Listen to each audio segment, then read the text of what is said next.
É muito importante nós estarmos aqui numa reunião onde a maioria é senhoras. E Amadeu fala em tom de brincadeira, mas é uma verdade. Ele diz: olha, quem ora mais são as senhoras. Isso não é de hoje não, né? Nós vemos na palavra do Senhor Ana orando por um filho que ela queria para dar ao Senhor.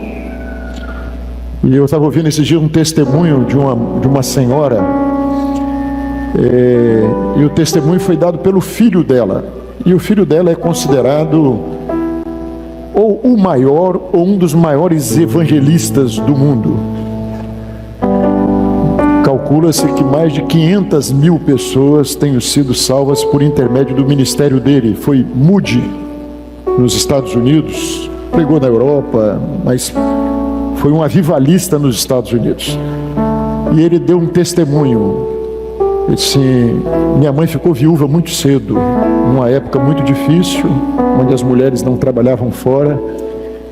Ele disse: minha mãe era uma mulher sofrida, uma mulher de lágrimas.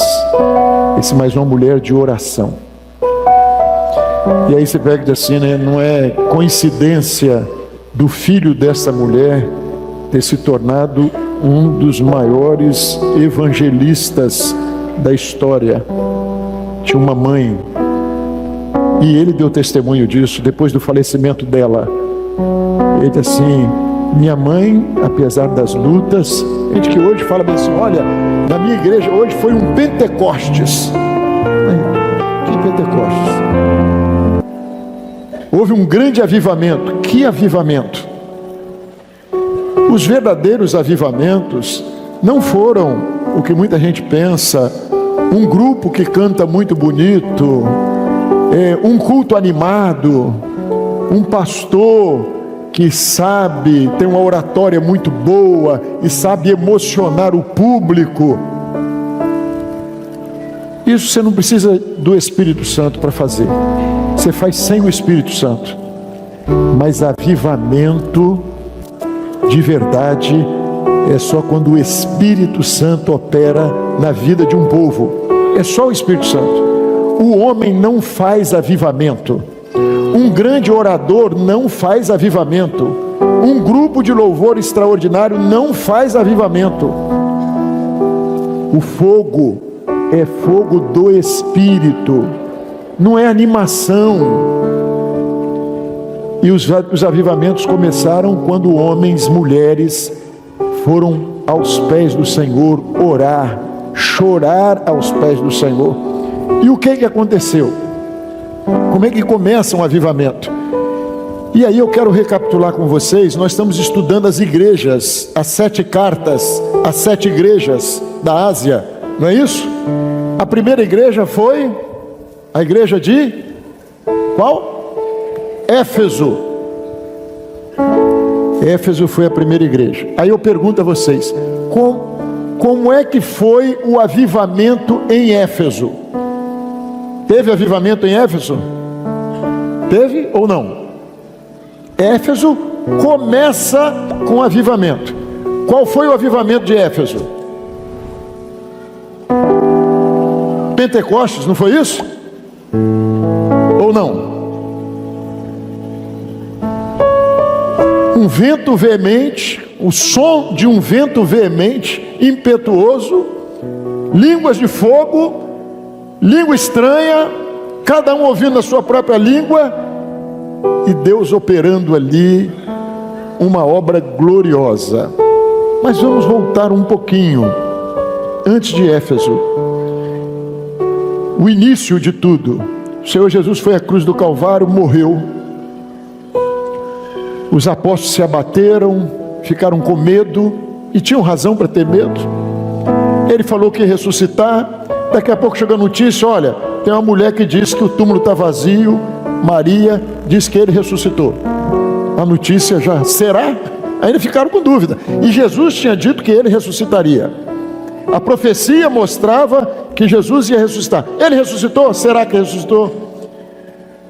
E aí Jesus começa a aparecer. Apareceu a Maria lá no túmulo, apareceu aos apóstolos reunidos, apareceu no meio deles, paz seja convosco, e eles começaram a ficar maravilhados. Aí ele aparece a 2 discípulos no caminho de Emaús, e ele ia conversando com aqueles discípulos, e aí está ali no primeiro slide, Lucas 24, 32, Jesus ia falando com eles, eles não sabiam que era Jesus, eles acharam que era um viajante, e ele vai ali dialogando com eles, e quando a noite cai, eles convidam, sem saber que era Jesus, para entrar, e Jesus parte o pão, e eles então reconheceram Jesus.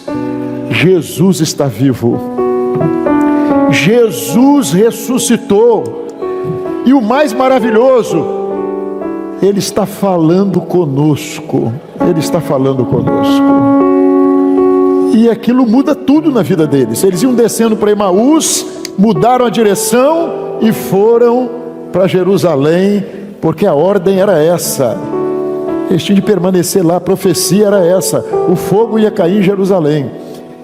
Mas o que a palavra do Senhor diz, que é o versículo que está ali, Lucas 24, 32, porventura o nosso coração não ardia quando Ele nos falava pelo caminho? O nosso coração não ardia. Irmãos, no Pentecostes, no avivamento, isso acontece. O seu coração começa a arder. Arder quando? Quando o Senhor está abrindo as Escrituras, quando o Senhor está te dando conhecimento dos mistérios que estão na palavra de Deus. E o coração deles ardia, eles voltaram, veio o Pentecostes, e depois do Pentecostes, Pedro entrega uma mensagem. E Pedro diz: olha, esses homens não estão embriagados como vocês estão pensando, mas hoje se cumpriu a profecia do profeta Joel. Não foi isso? Os religiosos sabiam disso? Hein? Os religiosos, os estudiosos do Antigo Testamento sabiam isso? Mas o pescador sabia. Sabe por quê? Porque o Senhor estava abrindo as Escrituras para ele conhecer, discernir o tempo. Mas por que o Senhor estava fazendo isso? Porque tinha um grupinho ali em Jerusalém de 120 pessoas, não era um grande grupo. Quando Jesus subiu aos céus, Ele aparece por 40 dias, está lá no início de Atos dos Apóstolos, e Ele é assunto aos céus, Ele sobe aos céus. Quantos viram Jesus subir? Mais de 500 pessoas. Mas quantos estavam lá no dia de Pentecostes? 120. Onde é que estava o resto? A maior parte estava onde? Irmãos, o Pentecostes vem quando um povo persevera em busca do poder de Deus, da promessa. Um povo que não vai embora, mas sabe que Deus é fiel. E Jesus disse a eles: olha, não muito depois desses dias, vocês serão batizados com o Espírito Santo. Era promessa. Quando Ele subiu para o céu, Ele disse: olha, dentro de poucos dias vocês serão batizados com o Espírito Santo. Mas a maioria não esperou nem poucos dias, mas 120 foram batizados com o Espírito Santo. E ali começa um avivamento. E o que era o avivamento para aqueles homens? Imediatamente veio a perseguição sobre eles. Primeiro por parte dos religiosos judeus, e eles saíram pelo mundo. E Jesus tinha dito a eles: olha, vocês serão batizados com o Espírito Santo e sereis minhas testemunhas. Meu irmão, minha irmã, você já é uma testemunha? Seu coração já está ardendo, porque para ser testemunha tem de ter isso. O Senhor está abrindo as Escrituras para você. Você está cheio de amor pela palavra de Deus, pela obra de Deus. O avivamento é isso. O avivamento, você se apaixona por Jesus, você se apaixona pela obra dele. Aquilo que Ele fez na sua vida, você quer ver Ele fazer na vida dos outros. Às vezes você vê crente dizer assim: eu não sou evangelista. Então você não sabe o que é avivamento. Você é só crente, Porque a ordem do Senhor para anunciar o Evangelho não foi dada a pastores e diáconos, não. Foi dado àquele que crê, aquele que foi cheio do Espírito Santo. Ide e anunciai o Evangelho. Anuncie o Evangelho. Eu não sei pregar. Fala o que Jesus fez na sua vida. Fala do que Ele está fazendo no seu coração. Fala da sua experiência com a palavra de Deus, porque Ele está abrindo a palavra dEle para você, abrindo o seu entendimento. E você ama essa palavra. Então, irmãos, o primeiro Pentecostes foi isso. Um grupo orando. Um grupo que foi perseguido. E eles não saíram de Jerusalém porque eles queriam, não. Saíram por causa da perseguição. Eles foram perseguidos. A palavra do Senhor diz isso. E o Senhor disse: olha, vocês vão ser testemunhas em Samaria, na Judéia, mas até os confins da terra.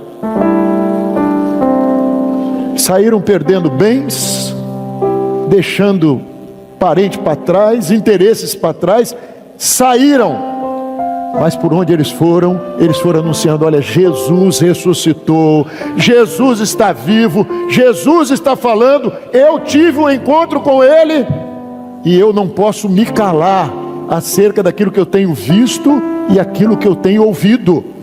Irmãos, quem está vivendo uma experiência com o Senhor não pode se calar, não tem como se calar. E essa foi a experiência desses que saíram com um testemunho.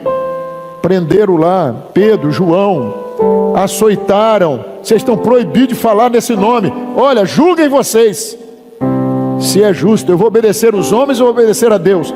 Nós não podemos nos calar, não tem como, nós não podemos nos calar.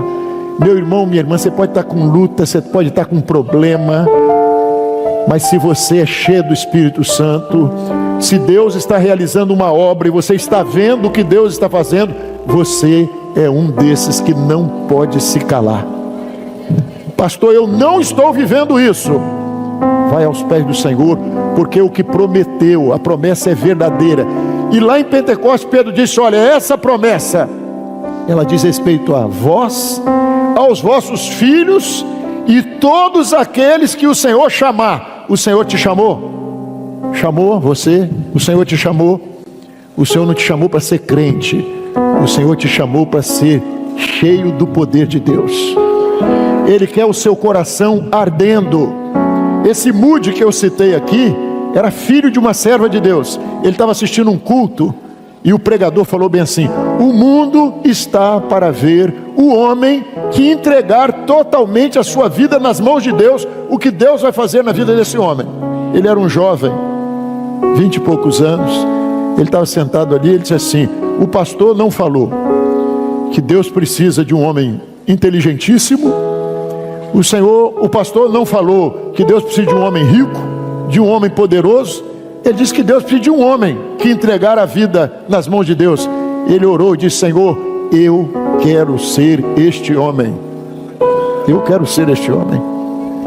E foi para os pés do Senhor. Um homem de oração, andando um dia numa rua, andando e falando com o Senhor, em oração. Orai sem cessar. O Espírito Santo visitou ele de uma tal forma que ele viu a casa de um conhecido, entrou, e o conhecido disse: o que é que você quer? Ele disse: eu quero um quarto para orar. E passou horas ali aos pés do Senhor, orando. Parece loucura, mas homens que Deus usou para grandes avivamentos, para grandes avivamentos. E ali, como é que o avivamento começou na vida daqueles dois apóstolos? Quando o Senhor falou com eles, quando o Senhor abriu para eles as Escrituras. E a palavra do Senhor nos diz: a fé vem pelo ouvir, e ouvir a palavra de Deus. Meu irmão, minha irmã, quando você começar a orar e o Senhor começar a falar com você, o avivamento começou na sua vida. O coração começa a arder, o coração começa a arder. Não é ser crente, é um coração que pulsa, é um coração que diz: ora vem, Senhor Jesus. Você se enche de amor pelo Senhor. É o Maranata. Maranata não como nome de denominação, mas o Maranata daqueles que amam a vinda de Jesus. coração está na obra do Senhor, está no Senhor. Nós vemos, depois nós vemos que a igreja, ela está ali em Éfeso, o poder de Deus está ali, ninguém pôde deter, eles saíram. E depois, qual a igreja que vem em seguida? Esmirna. Esmirna foi a igreja que foi pisada. Agora a perseguição não era mais dos judeus, era do Império Romano.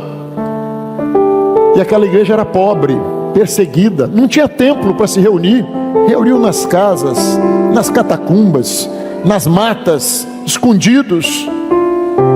E o Império Romano tentando massacrar aquela igreja, mas aquela igreja tinha uma mensagem. E a palavra do Senhor diz: olha, vocês são pobres, mas na verdade vocês são ricos.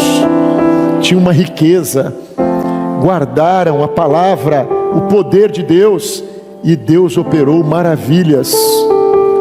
E até ali era avivamento, igreja sofrida, perseguida, mas homens de Deus levando o evangelho a toda parte, e ninguém podia deter aquela igreja. Aí de repente vem um período, Pérgamo, o estado, o imperador se converteu, agora todo mundo é crente, e todo mundo passou a ser crente por interesse, e veio e entrou no meio da igreja a iniquidade, o pecado, a idolatria.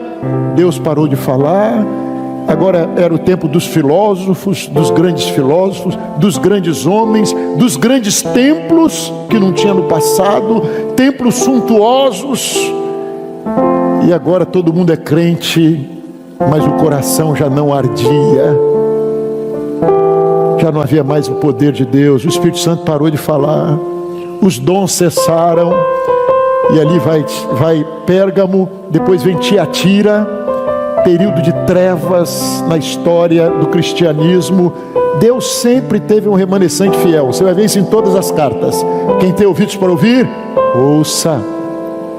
E sempre tinha um ou outro com ouvido para ouvir, e Deus sempre teve um remanescente para testemunhar dele.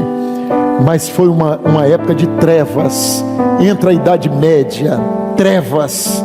O mundo entra numa decadência em todos os aspectos, cultural, científico, em tudo. Pobreza, miséria, ignorância. E aí nós entramos na igreja de Sardes, e nós vimos em Sardes o que? Apocalipse 3, verso 2 e 4. O Senhor convida um povo a vigiar, um povo a andar de branco, a ter uma experiência com o Senhor. E foi o período do tesouro escondido, o período que nós conhecemos como da reforma na história, o período da reforma protestante, período de Lutero, antes de Lutero, dos pré-reformadores, Wycliffe, John Hus, Savonarola e tantos outros. Mas agora Lutero pega a palavra que estava escondida. As pregações eram só em latim, ninguém entendia nada. Lutero pega a palavra que estava escondida e ele traz a palavra para a língua do povo, para o alemão. E o povo encontrou a palavra, e Deus começa ali algo novo. Deus começa a operar. Por quê? A palavra de Deus estava de volta. A palavra que foi escondida num campo, o homem encontrou essa palavra. E a palavra agora começa a transformar o mundo. Porque, irmãos, a palavra de Deus é bênção em todos os aspectos. Em tudo que você aplicar a palavra da fé. E aí passa a igreja de Sardes, como nós estudamos nas escolas bíblicas. Eu estou dando um voo de helicóptero por cima, né? Nós estudamos detalhadamente isso. E vem a igreja de... Qual igreja? Filadélfia. E o que significa Filadélfia?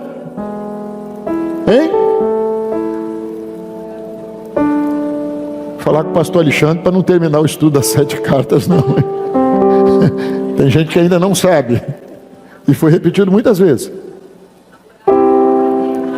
Amor fraternal. Amor fraternal. Irmãos, o que é esse amor? É aquele amor que a gente vê nas redes sociais. Menina, você está poderosa, linda, serva de Deus também, que Deus usou com muito poder.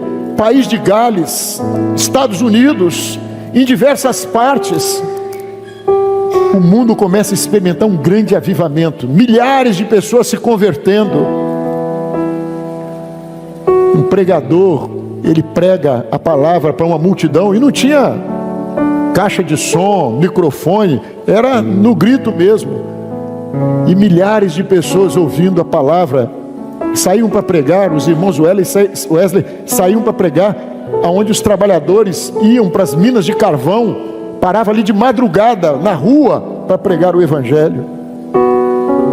E um desses pregadores, me fugiu o nome agora, ele prega um sermão, uma mensagem, e o título da mensagem era Pecadores nas mãos de um Deus irado. E diz que houve um quebrantamento tão grande que as pessoas choravam convulsivamente. Repito, e daqui a pouco ele está na bebida, está no cigarro, está no vício, está no adultério, na prostituição. Não é esse evangelho. Não é o evangelho que grita que Jesus é 10 e todo mundo pula. E daqui a pouco o camarada está lá na mesma vida, no mesmo pecado. Avivamento é transformação, é poder de Deus transformando a vida do homem. É isso que é avivamento. É o homem que encontra Jesus e larga o pecado e muda o caminho. Não é mais para Emaús, agora é para Jerusalém. Jesus mudou a minha vida. É esse evangelho. É você ser diferente dentro da sua casa.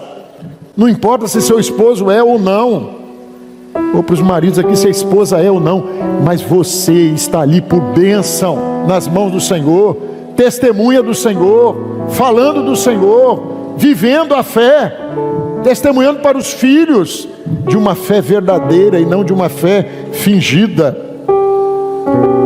Então vieram os grandes missionários, os grandes avivalistas. O amor estava derramado, e o Senhor disse lá em Filadélfia, que foi o que eu perguntei aqui, Deus abriu ali uma porta que ninguém pode fechar. Entenderam? Em Filadélfia, no meio de todo aquele avivamento, Deus abriu uma porta, ninguém pode fechar. Nós estamos em Laodiceia, a porta continua aberta. Deus abriu em Filadélfia e ninguém pode fechar essa porta. Se você quer poder de Deus, o Senhor quer te dar poder de Deus. Ele abriu uma porta e ela não acabou depois daqueles homens extraordinários que Deus usou. O que Deus espera hoje é homens, mulheres que digam: Senhor, eu quero ser este homem, eu quero ser esta mulher, cheia do Teu Espírito Santo. Eu quero ser bênção lá na minha igreja. Eu quero levantar, Senhor, eu não sei falar, eu não sou ninguém, mas eu quero levantar em uma oração no meio da igreja, e quero ver vidas sendo quebrantadas, transformadas, visitadas pelo Espírito Santo. Senhor, eu quero dar assistência a um visitante. Acabou o culto, eu faço parte de uma igreja avivada, eu não quero ali conversar com a irmã sobre o que ela postou ontem no Facebook, não. Eu quero saber, ou no Instagram, Facebook é coisa de gente mais velha já, ir lá procurar onde é que está o visitante. Eu estou cheio de amor fraternal. A característica dos avivamentos, irmãos, dos verdadeiros avivamentos, Pentecostes, Filadélfia, sabe o que aconteceu? As pessoas se encheram de amor pelo pecador. Nós somos corpo de Cristo. O Senhor Jesus está cheio de amor, querendo salvar vidas. É esse o amor fraternal, é o amor que se importa. Um grande missionário dessa época de Filadélfia, dos grandes avivamentos, 1700 e tanto, 1800, ele orava ao Senhor, e ele começou orando bem assim: Senhor, me dá amor pelos pecadores. E ele pedia: Senhor, eu quero sentir pelo pecador o que Jesus sentia pelo pecador. E Deus usou esse homem para a salvação de milhares de almas. E ele falava que o amor que o Senhor colocou no coração dele pelo pecador foi tão grande, que a oração dele passou a ser assim: Senhor, dá-me almas, porque senão eu morrerei. E fez um pedido ao Senhor. Foi a experiência dele. Ele disse: Senhor, no mínimo, eu quero uma alma por dia. Foi o que ele pediu a Deus. No mínimo, eu quero uma alma por dia. Era um homem de oração, de lágrimas, de busca ao Senhor. O que é que impede que nós sejamos este homem, que você, minha irmã, seja esta mulher? Nesses tempos que nós estamos vivendo, qual é o período que nós estamos vivendo? Nós estamos vivendo Laodiceia, não é isso? A última igreja. Qual é a característica dessa igreja de Laodiceia? Qual é a característica de Laodiceia? Hein? Igreja morna. E a igreja morna porque o amor já não arde em seus corações. A igreja esfriou. E é interessante, né? Quando você chega ali de Pérgamo quando você chega ali de Esmirna para Pérgamo, a igreja se acomoda em Pérgamo, né? Quando tudo parecia tão bom, tanta prosperidade, Império Romano, templos suntuosos, o imperador dizendo que é crente, emprego para os crentes agora, que não podiam exercer cargo público, emprego para os crentes.